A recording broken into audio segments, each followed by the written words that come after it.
Qu'est-ce qui poussait les anciens Skalds à baisser les yeux et à changer de ligne dans la saga, comme si, derrière leur épaule, se tenait celui dont il valait mieux ne pas parler? Pourquoi certaines scènes de la vie des Vikings sont-elles décrites en détail, tandis que d'autres semblent se dissoudre dans le brouillard des baies nordiques? Les historiens ont noté que de nombreux manuscrits étaient transmis via les scriptoriums monastiques, et que par conséquent, les coutumes les plus sombres pouvaient être délibérément adoucies. Mais les archéologues ont trouvé des traces qui donnent des frissons plus intenses que le vent du Nord, et ce sont précisément elles qui nous donnent la chance d'atteindre la vérité. Et tandis que nous nous enfonçons dans cette ombre, gardez une chose à l'esprit. La révélation finale ne concerne pas seulement eux, mais aussi quiconque cherche à comprendre ses propres limites. Des fouilles sur le territoire de l'actuel Danemark ont montré que des lieux rituels autour des tourbières étaient utilisés bien avant l'ère viking. Mais les Nordiques ont adopté et renforcé une tradition de châtiment dont les chroniqueurs médiévaux faisaient état.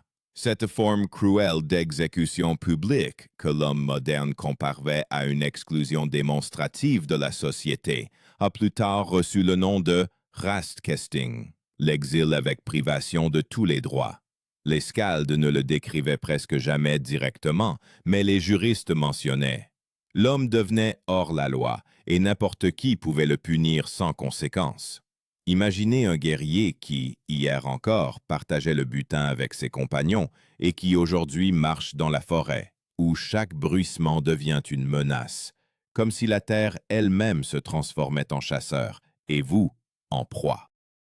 Le Rastkesting n'était pas un simple châtiment, c'était une mort sociale, où le froid de la nuit devenait juge et les routes désertes, des bourreaux. Les Vikings appelaient ces gens des loups, et dans ce mot résonnait non pas la bestialité, mais le désespoir, celui qui n'appartient plus au monde des hommes. Cette sombre coutume montre à quel point la société contrôlait sévèrement ceux qui enfreignaient l'ordre. Mais au-delà de ce rituel se cachait une vérité encore plus troublante sur la façon dont les Nordiques percevaient le sang, la peur et l'honneur, et elle se révèle plus loin presque aussi brutalement qu'une rafale de vent soudaine sur l'eau gelée. Lorsque le soleil hivernal se levait à peine au-dessus du fjord et que la glace craquait comme si la terre elle-même émettait un avertissement, commençait un rite dont les auteurs des sagas préféraient parler par allusion. Qu'est-ce qui poussait même les Skalds expérimentés à laisser des lignes vides au lieu de description? Pourquoi les mentions de cet événement se retrouvent-elles chez le voyageur arabe Ibn Fadlan, mais disparaissent-elles presque dans les sources nordiques? Les historiens ont souligné que de nombreux détails avaient été délibérément adoucis. Tant une partie de cette culture paraissait sombre, fondée sur la nécessité de maintenir le pouvoir au sein du clan. Et pourtant, les archéologues ont découvert des traces de feu, d'ossements et de structures funéraires qui confirmaient la réalité était bien plus dure que les versions littéraires.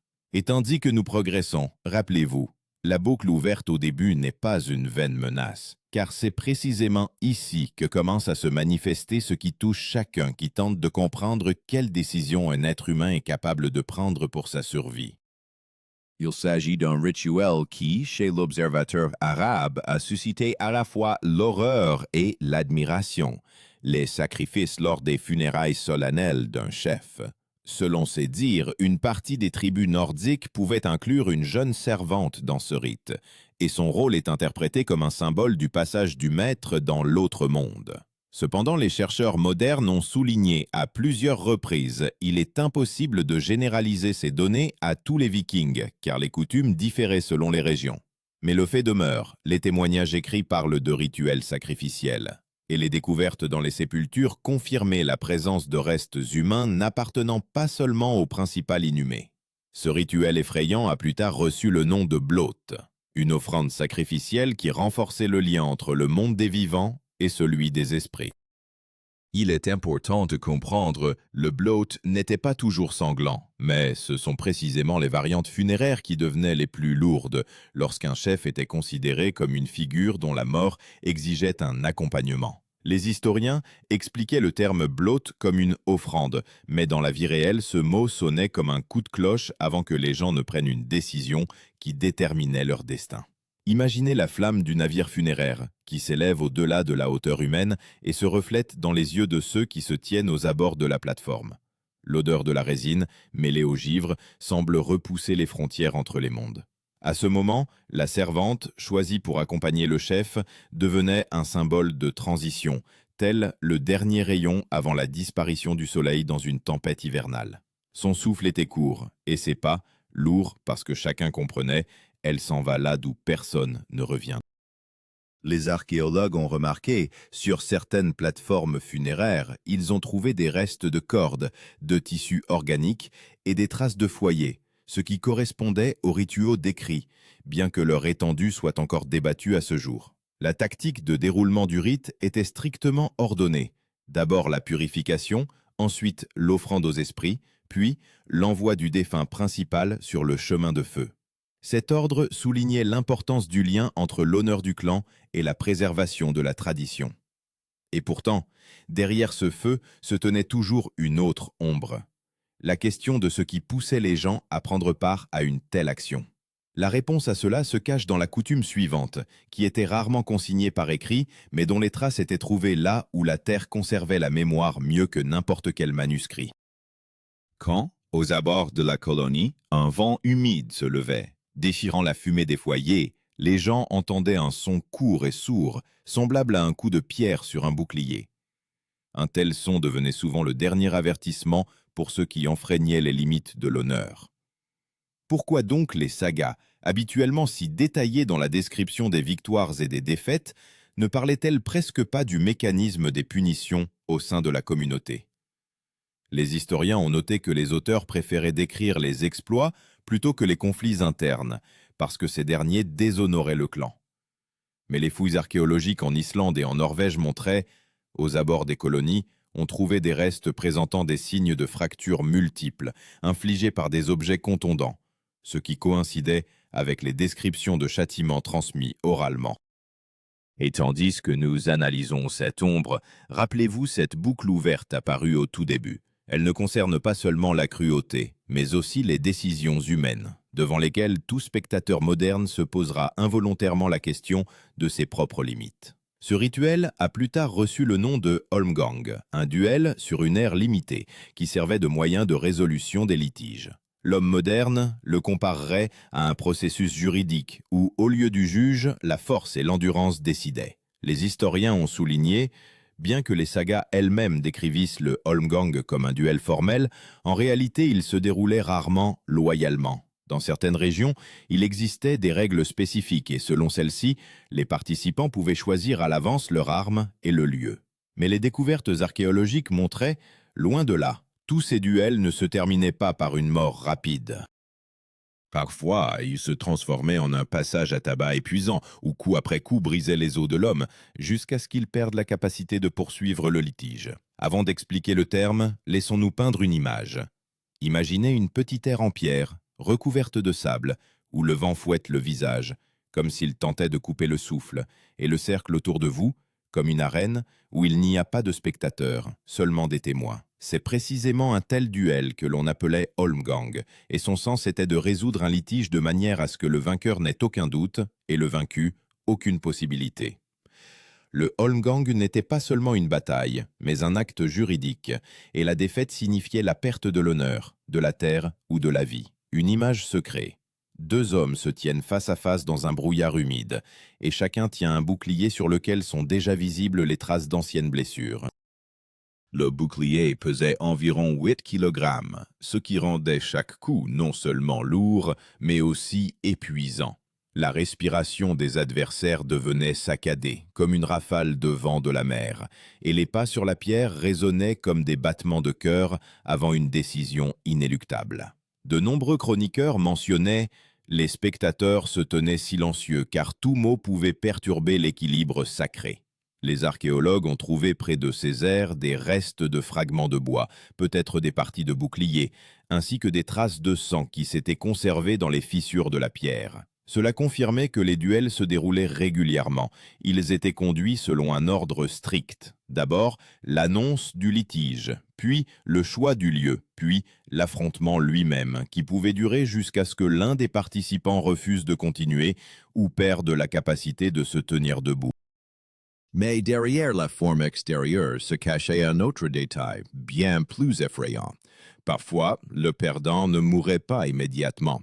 On le laissait à la limite de la colonie, où il devait accepter seul sa défaite. Et c'est précisément cette tradition qui montrait à quel point la société était dure, où l'honneur valait plus que le sang. Cette ombre, née des duels, nous mène à une autre coutume, longtemps enveloppée de silence, et qui révélait une autre facette du monde viking.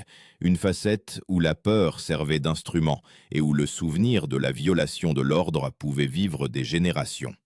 Lorsque des traces restaient au sol, s'enfonçant vers la forêt, et qu'un tel silence régnait autour, comme si l'air craignait de toucher les branches, commençait l'une des coutumes les plus étranges et les plus terrifiantes, dont les Nordiques eux-mêmes écrivaient de manière évasive.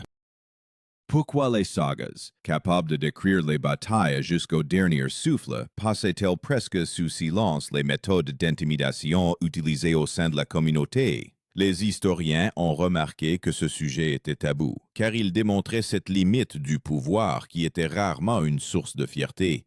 Mais les archéologues ont trouvé des restes avec des traces caractéristiques de coupures et de déboîtement d'os, ce qui confirmait certaines formes d'exécution existaient, bien que l'étendue de leur application soit encore sujette à débat. Et à ce moment, cette boucle apparue au tout début refait surface. La connaissance de ce que l'homme a enduré pour survivre va bien plus loin qu'un simple intérêt historique. Certaines sources mentionnaient un rituel qui fut plus tard associé à l'idée d'une punition terrifiante, où le corps humain est utilisé comme avertissement. Les chercheurs modernes ont souligné qu'il ne faut pas le considérer comme une pratique répandue parmi toutes les tribus scandinaves. Mais les mentions écrites et les coïncidences partielles des données archéologiques parlaient de l'existence d'exécutions démonstratives cruelles, dont le but était d'intimider les ennemis ou les contrevenants. Cette forme de punition consistait en un démembrement public, où le corps était laissé à la vue de tous afin que chacun sache la violation des lois du clan a des conséquences. Avant de nommer le terme, créons une image. Imaginez une lisière de forêt sombre, où, entre des troncs tordus, pend un corps, écartelé, comme si l'arbre lui-même le tenait à la place de corde. C'est précisément cette forme de punition démonstrative qui fut plus tard appelée l'aigle de sang, une image devenue le symbole d'une cruauté extrême. Les historiens étaient partagés. Certains la considéraient comme une métaphore poétique. D'autres pointaient des découvertes isolées où les traces sur les os pouvaient correspondre aux procédures décrites. Mais l'essentiel n'est pas la fréquence d'application, mais le fait même de l'existence d'une telle peur comme instrument. L'image de l'aigle de sang faisait écho à la conception nordique selon laquelle un dos déchiré semblait ouvrir l'homme au vent froid. Le vent apportait l'odeur du pain, mêlée à une note métallique de sang, et il semblait que la forêt elle-même observait ce qui s'était passé. Pour ceux qui passaient, ce n'était pas seulement un avertissement, c'était un rappel que la loi du clan primait sur toute volonté personnelle. Et si même les plus forts pouvaient se retrouver dans une telle position, l'homme ordinaire n'avait qu'à suivre les règles, sans poser de questions. Les archéologues qui ont exploré de tels sites ont noté autour de ces découvertes, on trouvait souvent des restes de feux de camp, des fragments de tissus et des traces d'actions rituelles. Ils supposaient que de telles exécutions étaient menées après une assemblée de la communauté, lorsque la décision était prise publiquement. La tactique d'intimidation était ici évidente. La punition devenait visible pour tous et son impact agissait pendant longtemps, tant que le corps restait dans la forêt ou sur la falaise. Quiconque le voyait comprenait. Celui qui enfreindrait l'ordre pourrait devenir partie d'un avertissement similaire.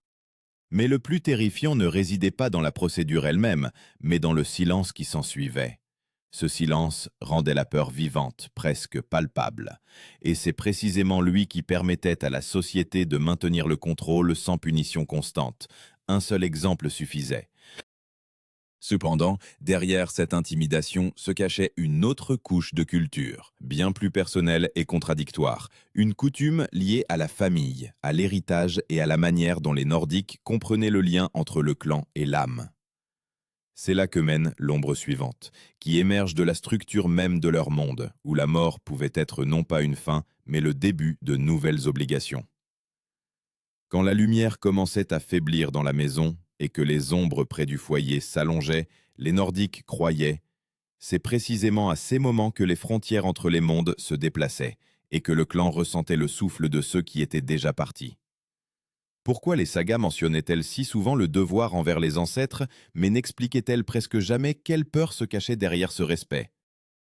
Les historiens ont souligné, les auteurs évitaient délibérément les sujets les plus douloureux, car il ne s'agissait pas seulement d'obligations familiales, mais de traditions qui pouvaient paraître trop lourdes, même pour l'âge du fer. Cependant, les fouilles archéologiques en Norvège et aux îles Orcades révélaient souvent des détails qui confirmaient. La mort des aînés dans le clan pouvait imposer aux survivants des obligations dont dépendait non seulement l'honneur de la famille, mais aussi sa survie physique. Et là, de nouveau, cette boucle ouverte apparue au tout début se met à pulser. Jusqu'où un homme est-il capable d'aller si son clan, sa mémoire, sa peur l'exigent? Les chroniques et les études mentionnaient une tradition que les savants ultérieurs ont appelée le culte des ancêtres. Mais sous cette appellation douce se cachait ce que l'homme moderne comparerait plutôt à un lourd fardeau héréditaire qui déterminait chaque pas au sein de la famille. Comme l'écrivaient les chercheurs, les Vikings pouvaient conserver chez eux les restes de parents décédés. Parfois, il s'agissait de crânes, parfois d'os de membres, et ils le faisaient non par superstition, mais par conviction que les ancêtres continuaient à participer à la vie du clan. Mais il existait aussi un aspect plus rigoureux de cette tradition. Si le chef de famille mourait subitement, ses biens, sa terre et sa responsabilité ne pouvaient être transmis à l'héritier qu'après l'accomplissement d'un rituel obligatoire lié au corps. Et bien que les sources écrites aient contourné ce point, les données archéologiques montraient des cas d'intervention sur le corps inhumé qui indiquaient la participation des vivants à la création de symboles liants spéciaux. Pour expliquer le terme, créons d'abord une image. Imaginez une maison nocturne où le feu dévore l'obscurité en traînées rousses, et contre le mur se tient un coffre en bois sentant la résine. À l'intérieur, non pas de l'or, mais un os, lisse comme une pierre polie par le temps. C'est précisément de tels objets que l'on appelait plus tard Hoftingjastein. En substance, la pierre du chef de clan. Mais dans certaines régions, ce n'était pas du tout une pierre, mais un véritable os d'ancêtre, symbole de pouvoir et de devoir. Les chercheurs ont souligné, le Hoftingjastein n'était pas une coutume de toutes les tribus nordiques, mais là où il existait, il possédait une force immense, transformant le corps du défunt en centre de la structure clanique. Imaginez un homme à qui l'on transmet cet objet à l'aube, quand le gel raidit la terre jusqu'à la craquer. Sa main tremble, non pas de froid, mais de la compréhension. Il est désormais responsable de la mémoire de tous ceux qui ont vécu avant lui. L'odeur de la fumée s'imprègne dans le bois. Et il semble que les murs de la maison eux-mêmes écoutent, s'il parviendra à supporter ce poids. Les Vikings croyaient la violation du devoir envers les ancêtres pouvait entraîner la maladie, le malheur ou la perte de la terre, et les découvertes archéologiques montraient que de nombreux symboles du clan étaient conservés comme des reliques, inséparables de l'histoire familiale. Mais il existait un aspect plus sombre de cette tradition. Parfois, l'héritier devait personnellement accomplir une partie du rituel funéraire lié au corps du chef de famille décédé. Les chercheurs ont noté des cas où les couches supérieures des sépultures avaient été ouvertes après l'enfouissement et des os spécifiques soigneusement retirés. Cela indiquait qu'une partie du rituel était effectuée un certain temps après la mort. Les historiens se sont disputés pour savoir s'il s'agissait d'un acte de vénération ou d'une exigence de confirmer son propre droit au pouvoir. Certains ont supposé que l'héritier devait toucher un os précis ou le transporter dans une nouvelle maison, scellant ainsi ses nouvelles obligations. Créons à nouveau une image. Imaginez l'héritier dans une sombre chambre funéraire, glissant sa main sur la terre froide, où les pierres ressemblent à des dents acérées. L'air semble immobile, et chaque inspiration apporte le goût de l'humidité. Il soulève l'os, léger, mais capable de changer le destin de tout un clan. Cela ne ressemble pas à un rituel de respect. C'est plutôt une épreuve qui vérifie si l'homme est prêt à devenir le pilier de l'histoire familiale. À ce moment, même un guerrier fort pouvait se sentir petit, car devant lui ne se tenait pas une bataille, mais une responsabilité comparable à la neige tombant si dense qu'elle cache la route. Les archéologues qui ont étudié de tels sites ont trouvé des confirmations, des sépultures ouvertes, des traces de déplacement d'ossements, des couches supplémentaires de tissu ou de cuir, ajoutées après coup. Ceci coïncidait avec les descriptions des coutumes mentionnées par les législateurs scandinaves. L'héritier n'acquiert les droits qu'après avoir accompli toutes les actions obligatoires. Et s'il refuse, le clan peut se détourner de lui et la terre ira à un autre. Mais le plus lourd devenait le fait que l'héritier portait cette obligation toute sa vie. Chaque fois qu'il passait devant le coffre ou le lieu sacré, il sentait sur lui le regard des ancêtres. Et ce n'était pas une métaphore, c'est ainsi que pensaient les Nordiques eux-mêmes. Dans ce regard, il y avait non seulement l'attente, mais aussi l'avertissement. Et si l'homme violait son devoir, la famille croyait qu'un malheur l'attendait. Et pourtant, derrière cette coutume sévère se cachait une vérité encore plus profonde, celle qui concernait non seulement le clan, mais aussi l'idée même du destin. Les Nordiques croyaient que certaines morts ne pouvaient rester impunies, sous peine de rompre le tissu même du monde. C'est là, à la jonction du devoir et de la fureur, qu'apparaît la dernière coutume cruelle, dont les sagas parlaient presque à voix basse, et dont les archéologues trouvaient les traces comme si la terre elle-même tentait de les cacher aux yeux humains. Quand un lever de soleil rouge se levait sur le village et que les premiers rayons de lumière se posaient sur les toits comme si quelqu'un y avait passé une lame, commençait une histoire dont les Nordiques parlaient à voix basse même des générations plus tard. Qu'est-ce qui poussait les sagas à ne mentionner la vendetta que par allusion, bien qu'elle déterminât la vie de la communauté non moins que les guerres et le commerce? Les historiens ont souligné les auteurs évitaient les détails parce que cela touchait à l'équilibre interne du clan, un endroit où l'honneur pouvait se transformer en fureur et le devoir en sang. Mais les découvertes archéologiques en Islande et en Norvège montraient, dans certaines régions, les meurtres vengeurs se produisaient dans des lieux strictement définis et laissaient des traces coïncidentes avec les lois des tribus nordiques. Et c'est ici, dans cette ombre, que se referme définitivement cette boucle ouverte qui s'étendait depuis le début. La question de savoir si l'homme est capable de porter le poids de ses décisions sans se soustraire à ce qu'il considère comme son devoir. Les chroniques et les lois mentionnaient un ordre ancien que les chercheurs ultérieurs ont appelé la Fed, une vengeance de sang obligatoire, exécutée non par fureur, mais pour restaurer l'équilibre rompu. L'homme moderne la comparerait à un système judiciaire où chaque partie est obligée d'accomplir ce que la société prescrit. Mais dans le monde viking, ce tribunal reposait sur les épaules de la famille, et refuser de l'exécuter signifiait perdre le respect, la terre et le droit de vote au Ting. Les historiens ont souligné la Fed n'était pas un carnage incontrôlé. Il obéissait à des règles observées si strictement que leur violation était considérée comme un crime non moins grave que le conflit initial lui-même. Avant de nommer le terme, créons une image. Imaginez un sentier de pierre sur lequel la pluie laisse de longues traînées sombres, semblables à des marques de lame. Sur ce sentier se tient un homme, et sa main serre une poignée de bois si fort qu'elle pourrait se briser. Il n'est pas venu ici de sa propre volonté, il est guidé par un devoir plus ancien que lui.